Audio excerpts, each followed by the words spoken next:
그럼 이제 한국이 우크라이나에게 무기 지원을 할 가능성은요? 지금 거기에 안 보내는 게 이상한 거죠. 우리가 저런 깡패들한테는 네. 한번 해보려면 해 하고 이런 자세를 취해야지 왜 우리가 보내야 되느냐.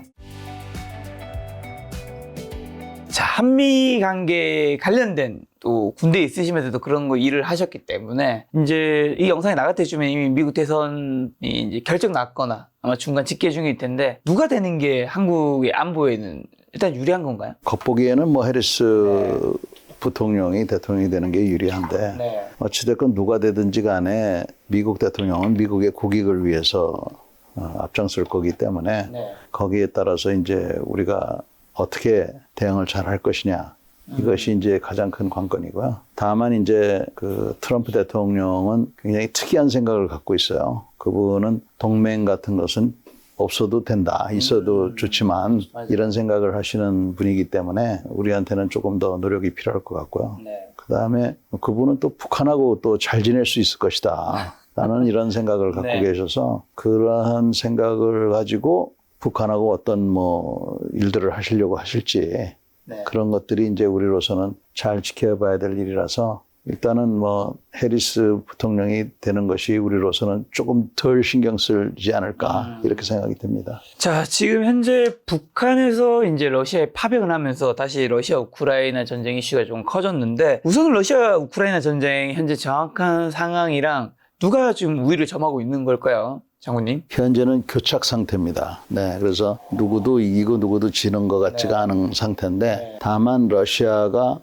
도네츠 지역에서 조금 약진을 하고 있어요. 그렇지만 그러한 약진의 대가로 하루에 1000에서 1200명의 사상자가 생기고 있습니다. 그러면 그 중에서 한 150에서 200명이 죽는 거고 나머지는 부상자거든요. 그러니까 상당한 대가를 지금 지불하고 있는 거예요. 그다음에 지난 8월 달에 우크라이나군이 쿠르스크 지역을 확보를 했거든요. 서울의 한 2배 크기를 확보를 했습니다. 그래서 거기가 아직까지도 좁혀지지 않고 있는 상황이라서 러시아군은 그쪽에서는 일종의 수세적인 작전을 지금 수행하고 있어서 지금 이제 그렇게 교착 상태에 있고 현재 러시아가 지난 2년 반 동안에 60만 명이 넘는 사상자가 생겼습니다.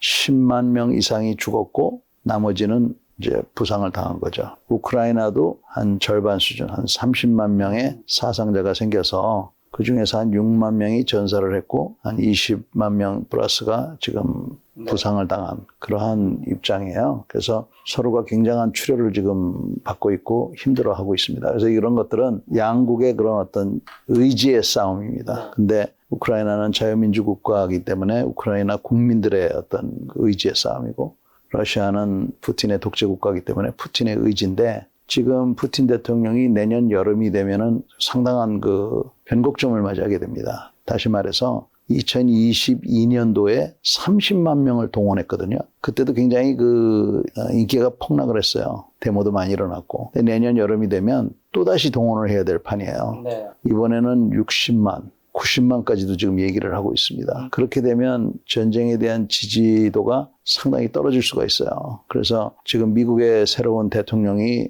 이제 나올 것이고 또 이러한 변곡점이 있기 때문에 내년이 굉장히 중요한 해가 됩니다. 그래서 지금 여태까지는 지난 동원 이후에는 한 달에 2만 5천에서 3만 명을 증원을 했어요. 주로 이제 지원자들을 받았는데 네.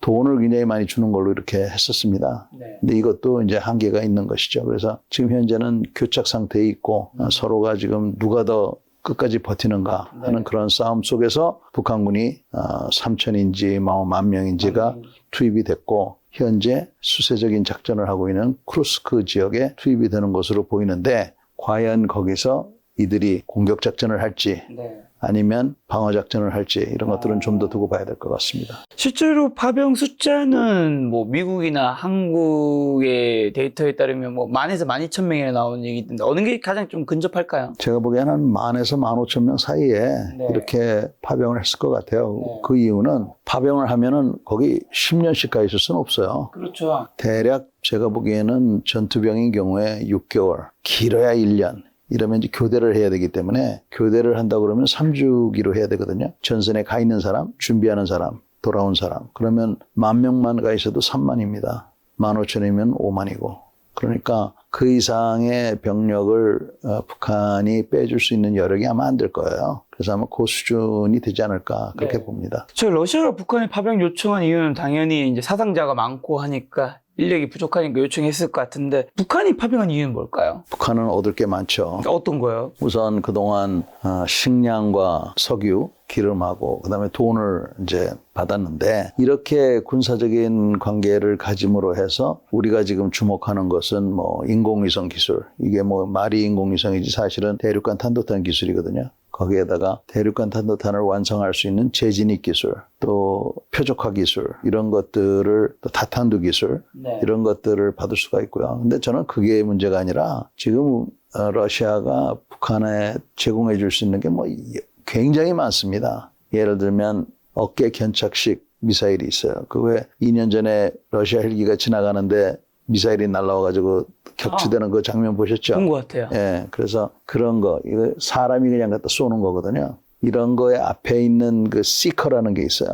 이게 표적을 하는 건데 이게 1세대부터 6세대, 7세대까지 있습니다. 네. 북한이 여태까지는 4세대를 갖고 있었는데 러시아가 6세대를 주는지 안 주는지 우리가 어떻게 합니까? 아마 줄 거예요, 아마. 네. 그러니까 그런 거. 그다음에 같은 무기라 하더라도 최신형 무기들을 개량할 수 있도록 뭐 해준다든지, 또 러시아가 굳이 주지 않는다 하더라도 북한이 얼마든지 그 러시아에 있는 과학자든지 이런 사람들을 매수를 해서 네. 특히 뭐 푸틴이 그렇게 강력하게 통제를 하지 않는다라고 본다면 그런 과학기술들이 유출될 수가 있기 때문에 전반적인 하여튼 그런 과학기술의, 군사기술의 그런 이전이 가능하고요. 그다음에 이 북한 군인들이 실전 경험을 할 수 있는 아주 좋은 기회입니다. 그래서 이거는 돈 주고도 못 사는 거죠. 그렇죠. 그렇죠? 그 다음에 이들이 이제 여러 가지 무기를 수출했는데, 그저께 우리나라 국방장관 말씀에 의하면 유도탄 미사일을 1000여 발, 그 다음에 탄약을 뭐 거의 1000만 발을 수출한 것 같다. 이렇게 말씀하셨거든요. 그렇다면 뭐 이게 불발이 났든 안 났든 간에 자기네가 만든 무기가 어떻게 실전 상황에서 작동을 하는지 이걸 보고 개량을 하는 거기 때문에 이건 굉장한 또 소득입니다. 그래서 네. 이런 것들을 얻을 수가 있어요. 근데 그 북한군 인명 피해가 당연히 커질 수 있잖아요. 당연히 추가 파병도 일어날 수 있을까요? 지금 러시아군 사상자 중에서 러시아군은 시신을 안 찾아간답니다. 그러니까 전장이 이렇게 막 널려 있을 거 아니에요. 네네네. 그러면 사실 선진국들, 뭐 우리나라도 그렇지만 이스라엘군 같은 경우는 동료의 시신을 찾기 위해서 일개 분대가 희생돼도 좋다. 이런 생각을 갖고 있는 나라예요. 그렇죠. 응? 그 대표적인 나라가 미국 아닌가요? 미국도 그렇고. 라이언 일병 구하기 약간 그렇지. 그런. 예. 그런데 러시아는 시신을 안 찾아간다는 겁니다. 그래서 지금 냉동고에 수만 명의 러시아군 시신이 있대요. 그래서 그런 상황이기 때문에 북한군이 만약에 거기서 사상자가 생긴다 하더라도 안 찾아갈 확률도 높고, 그 다음에 설사 팔다리를 잃는다 하더라도 북한 사회는 그런 사람을 영웅시하지 않습니까? 그리고 모든 대우에 있어서 그 국가가 책임져주고 하니까 속마음이야 뭐 아프겠지만 여러 가지로 불만을 잠재울 수 있는 소지가 있다고 판단했기 때문에 파병을 했지, 자신이 없으면 북한 집단도 바보가 아닌데 그 자기네가 그런 취약성을 알고 그렇게 했을 리는 저는 없다고 봅니다. 혹시나 북한군 러시아 파병에 대해서 북한 주민들 사이 민심은 어떨까요? 지금 현재 보도 나오는 거 보면 뭐 돈 주고 뭐 빼려고 그런다, 뭐 부적장 찾아간다, 뭐 이런 얘기들이 나오지 않습니까? 근데 신빙성 있다고 저는 좀 더 지켜봐야 된다고 생각을 하고요. 네. 방금도 말씀드렸지만 북한 체제가 그렇게까지 자신이 없다 그러면 어떻게 병력을 보냈겠느냐. 그렇죠. 나름대로 계산을 했고 또 그런 사람들을 선발해서 보내지 않았겠느냐. 저는 그렇게 봅니다. 자, 북한 파병으로 그러면 러시아 우크라이나 전쟁 양상 앞으로 좀 어떻게 좀 변할까요? 그래도 뭐 10,000명이라는 인력은 사실 절대 적은 인력은 아닐 텐데요. 지금 이제 투입된 지역은 쿠르스크 지역 일대. 네. 복장과 무기는 러시아군 무기. 그래서 러시아군의 일부분으로 전투에 임하는 전투원들로 지금 이렇게 성격을 우리가 규정할 수가 있고요. 거기에 가서 과연 그 실직한 쿠르스크 지역을 회복하기 위한 공세를 취할 것이냐. 그랬을 경우에는 상당한 피해가 나올 것이고요. 그렇지 않고 현재 쿠르스크 지역을 그냥 현 상태로만 두려고 할 것이냐. 그러면은 뭐 피해가 그렇게 많이 나지는 않을 수도 있는데 아무튼 지금 제가 알고 있는 그 우크라이나 제 지인들 말에 의하면 북한군을 생포하는 또 북한군을 목표로 하는 것이 1번 우선순위다. 저한테 그렇게 얘기를 해서 제가 야 북한군 잡으면 때리지 마라.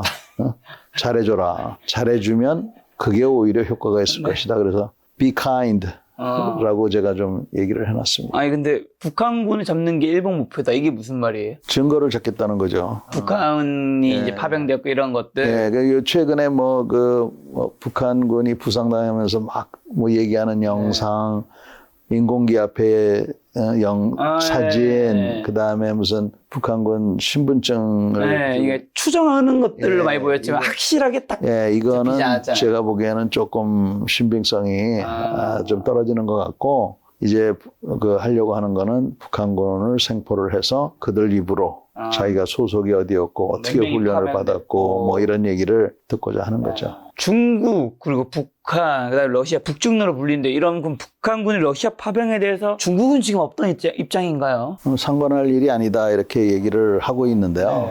사실은 중국도 이미 자기네 병력을 전투원은 아니지만 소위 말해서 옵저버로 가 있습니다. 그쪽에. 아, 러시아예요? 네. 도와주고 있나요? 제 친구들 말에 의하면 와서 그 전쟁 양상을 보고 배우고 있다는 겁니다. 그래서 제가 어떻게 하냐 그랬더니 몇 명 죽였다는 거예요.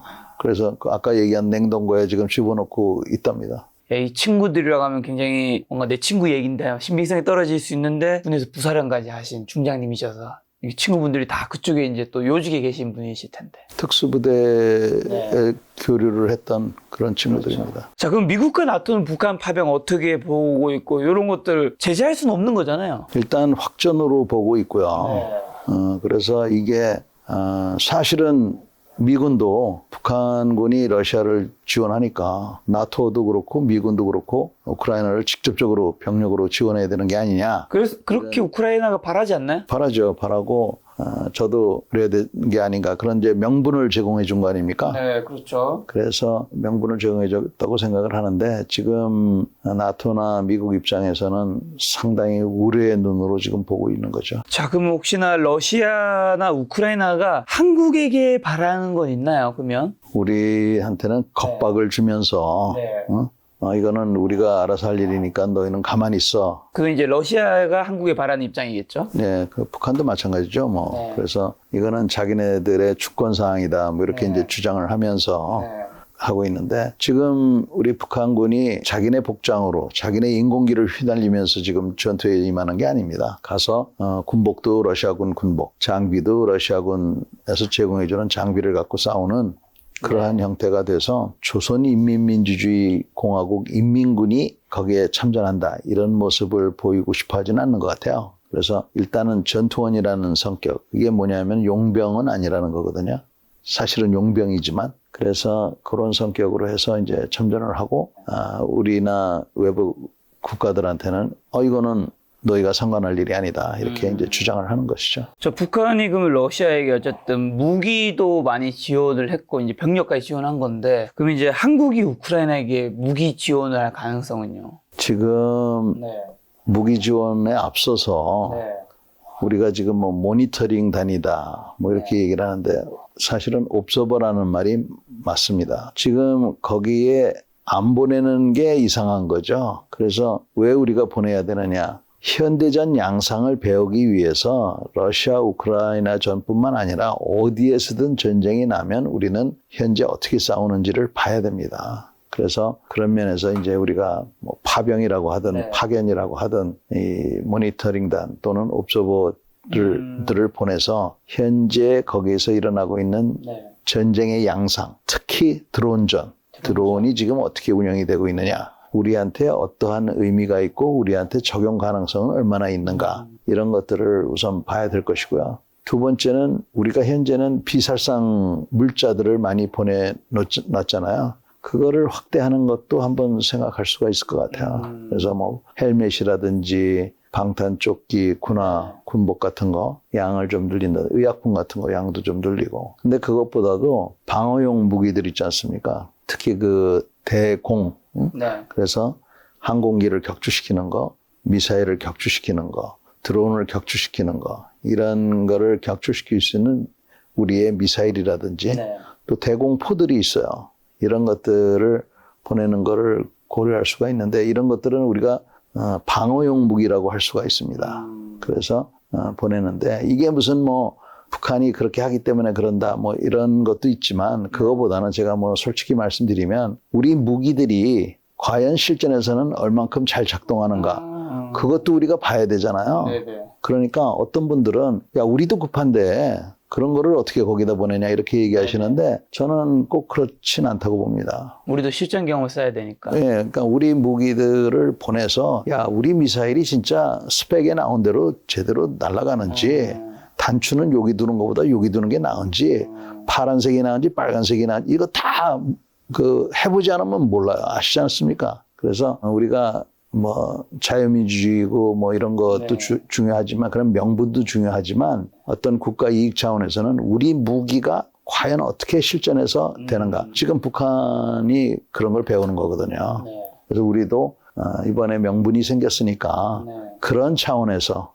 무기들을 보내는 것도 한번 고려해 봐야 어쨌든 된다. 비살상 무기에서 조금 더 이제 확대되는 거네요. 방어용으로. 예, 공격력까지는 아니더라도. 그래서 우리는 러시아 국민을 죽이기 위해서 보내는 게 아닙니다.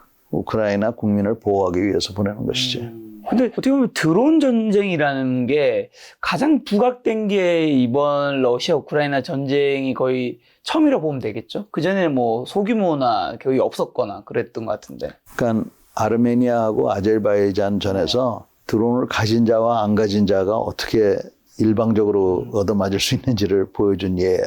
지금 같은 경우에는 우크라이나 같은 경우에는 한 달에 1000기씩인가 10,000기씩인가 이렇게 드론을 사용한다는 겁니다. 그래서 과연 그렇게 미래 무기로서 드론이 어떻게 활용되고 있는지 또 어떤 효과가 있는지 그런 것들을 볼 수 있는 아주 좋은 그 기회입니다. 자, 러시아 우크라이나 전쟁 2022년 상반기에 일어났는데 아직까지 끝나지 않았는데 뭐 영원히 계속될 수는 없을 텐데 앞으로 러시아 우크라이나는 이 전쟁 어느 정도나 버틸 수 있고 이게 언제 어떻게 좀 끝날까요? 그게 지금 의지의 마음이라고 그랬지 않습니까? 근데 지금 러시아는 우크라이나의 수도 국민들을 향해서 매일같이 지금 미사일도 쏘고 드론도 날리고 뭐 그러고 있어요. 근데 우크라이나는 러시아 본토를 공격을 제한을 많이 받습니다. 서방에서 무기를 제공해 줄 때 이 무기를 가지고 러시아 내에는 공격하지 마. 뭐 이런 거거든요. 사실 어떻게 보면 말도 안 되는 얘기예요. 그래서 우리가 자주 국방을 해야 되는 이유가 여기서 이제 극명하게 나타나는데 외국으로부터 무기를 받다 보니까 이 사람들이 무기를 뭐 팔 때는 또 틀린 얘기지만 줄 때는 이런 제약상을 건단 말입니다. 그러니까 옛날 같으면 상상도 못할 일이에요. 그래서 그런 제약성 때문에 사실은 모스크바 내에 있는 군사시설도 지금 타격이 불가능해요. 그러니까 러시아의 일반 국민들, 특히 모스크바는 러시아의 그 중심지인데 거기 있는 사람들은 뭐 아무런 전쟁을 느낌을 못 받으니까 전쟁이 뭐 5년을 가든 50년을 가든 문제가 안 되는 거죠. 근데 다만 지금 이제 아까 그 언급됐던 대로 피해가 커지고 동원이 막 되면은 이제 힘들어지기 때문에 지금 저는 뭐 전에부터도 10년 이상 갈 수도 있다 생각했는데 정전, 우리나라처럼 정전이 일어나면 정전 협정이 쓰여지면 우리도 지금 하여튼 형식적으로는 지난 80년 동안 전쟁 상태에 있는 거 아닙니까? 그러니까 러시아하고 우크라이나도 상당 기간 전쟁 상태에 있고 과연 정전 협정을 언제쯤 맺을 것이냐 요건데 이거는 뭐 한 5년, 10년 그렇게 될 소지가 있는 거죠. 그러니까 계속 지금처럼 지지부진하게 이제 조금씩 교착 상태로 주거니 받거니 하다가 푸틴 대통령이 죽거나 아니면 뭐 우크라이나 국민들이 더 이상 이거 안 되겠다. 협상하자. 이렇게 의지의 싸움입니다. 그러니까 결국. 이 정전 상태로 오래 가거나 아니면 이제 나중에 전쟁이 끝나게 되면 러시아 우크라이나 경제는 좀 어떻게 될까요? 이게 각국이 이제 워낙 뭐 많은 것들 피해를 받았을 텐데 경제가 안 좋아진다는 얘기 많이 들리는데. 제가 보기에는 러시아가 지금 한편으로는 돈이 전에보다 적게 들어오진 않는다는 거예요. 그래서 뭐 중국을 비롯해서 실망스럽게도 인도도 계속 러시아의 유류를 사주고 있지 않습니까? 그래서 그런 상황인데 암만 해도 창의력과 자유가 없고 그러면 경제 성장에 한계가 있기 때문에 러시아 경제는 다시 이렇게 세계 속에 나오기 위해서 여러 해가 걸릴 거고요. 우크라이나는 일단 정전이 이루어지고 나면은 재건을 해야 되니까 그때는 여러 나라들 특히 그 서유럽 국가들이 도움을 줄 거라고 보고 그런 속에서 재건 경제, 재건 사업들이 많이 생기지 않을까 저는 그렇게 봅니다. 그리고 러시아가 전쟁에서 이기는 방법 중 하나는 유럽과 미국이 지원을 끊는 거일 텐데 그건 힘들겠죠? 미국과 유럽의 지원을 끊는 게 이제 목표인데 미국에서 우리가 왜 지금 유럽에다가 이렇게 돈을 줘야 돼? 지금 미국 내에서도 상당히 문제가 많거든요. 요번에도 태풍이 왔는데 태풍에 따른 비상사태를 선포하고 긴급 복구 지역으로 선포했는데도 불구하고 돈이 없다는 거 아니에요. 미국이 지금 녹록치가 않아요. 그래서 그런 예를 들어서 태풍 피해 지역에 있는 이재민 같은 경우 지금 곧 겨울이 오는데 우크라이나에 수백억 불을 갖다 주고 나한테는 수백 불도 못 준다. 그러면 화가 나는 거죠. 그래서 이러한 역학관계들이 있어서 하여간 이 초강대국의 지위를 갖는 것은 좋지만 그에 따른 대가를 지불한다는 것은 상당한 희생을 요구한다는 걸 우리가 알아야 될 것 같아요. 자, 혹시나 러시아의 푸틴이 핵무기를 쏠 가능성은 있긴 한가요? 지금 계속 겁박을 줘서 사실 처음에 이제 서방 국가들이 겁을 많이 먹은 건 사실입니다. 근데 지금 어떤 목소리들이 나오냐면 야, 그거 겁먹을 필요 없다. 지도 그렇게 쓰기 쉽지 않을 거다. 이렇게 얘기를 하고 있는 건데요. 어찌됐건 핵무기를 저렇게 쓰겠다고 막 겁박을 하고 또 실제로 핵무기를 좀 더 개량을 하고 있고. 그리고 세계에서 제일 많이 가지고 있잖아요. 5,000발 이상을 갖고 있는데 미국하고 뭐 비슷합니다. 탄두수는. 근데 계속 만들고 있거든요. 개량을 하고 그리고 연습을 하고 있고. 그래서 그 연습을 하는 거는 그게 바로 이제 겁박을 주는 거거든요. 그래서 그런데 푸틴도 핵무기를 쓰는 것이 그렇게 쉽지는 않을 거예요. 그리고 우리가 저런 깡패들한테는 한번 해보려면 해 하고 이런 자세를 취해야지 겁을 먹으면 먹을수록 우리의 그런 약점으로 보고 더 파고들어오기 때문에 이런 것들은 우리가 양보를 해서는 안 된다고 봅니다. 근데 만약에 진짜 실제로 러시아에서 뭐 엄청 큰 건 아니더라도 우크라이나에 핵을 떨어뜨려요. 그러면 그 이후의 도시에 어떻게 되는 거예요? 미국과 유럽은 러시아한테 미사일을 쏘나요? 뭐 어떻게 하나요? 그냥 핵을 썼으니까 다른 나라에 썼으니까 그냥 방관을 하나요? 그렇게 하고 싶겠지만 그렇게 하기가 쉽지 않을 겁니다. 왜냐하면 우리가 핵 억제력이라는 게 네가 쓰면 나도 쓴다. 그러니까요. 그거거든요. 그러니까 만에 하나 푸틴이 뭐 크든 작든 쓰게 되면 미국으로서 또 나토로서 그냥 있을 수는 없고 뭔가 똑같은 레벨에서 상응하는 비례성의 원칙에 의해서 그런 반응을 할 수밖에 없죠. 요새 이스라엘하고 이란하고 이렇게 보시면 그런 게 좀 어느 정도 윤곽이 잡히실 거예요. 서로 이렇게 쏘지만 뭐 군사 표적에만 쏜다든지. 서로 어디 쏠지 얘기하고 사전에 경고도 하고. 뭐 약속 대련도 아니고. 뭐 이런 식으로. 그래서 전면적인 세계가 망하는 것은 그래도 막아보려는 그런 이성은 갖고 있는 것 같습니다. 자, 그럼 푸틴 대통령은 로우 전쟁에서 끌어낸 주요 군사적 성공이나 실패는 뭐고 푸틴의 그 개인의 입장에서는 전쟁을 잘한 건가요? 못한 건가요? 지금 후회할까요? 잘 못한 거죠. 그러니까 상대방을 얕잡아보고 이렇게까지 길게는 생각하지 않았을 텐데 일단 여기서 성공했으면 이제 발틱 3국을 비롯해서 거기까지 진출을 하려고 하는 게 푸틴의 생각이었을 거예요. 푸틴 대통령 같은 사람들은 과거 소련의 영광을 되찾는 게 이제 자기의 어떤 사명의식이라고 생각하는 거거든요. 그래서 이제 그 전쟁을 일으킨 건데 상대방을 얕잡아보고 섣불리 들어간 거는 그건 아주 큰 실책을 한 것이고 그 다음에 이로 인해서 서방 국가들이 그동안 잠자고 있다가 깨어난 거는 그나마 다행스러운 일이라고 생각합니다.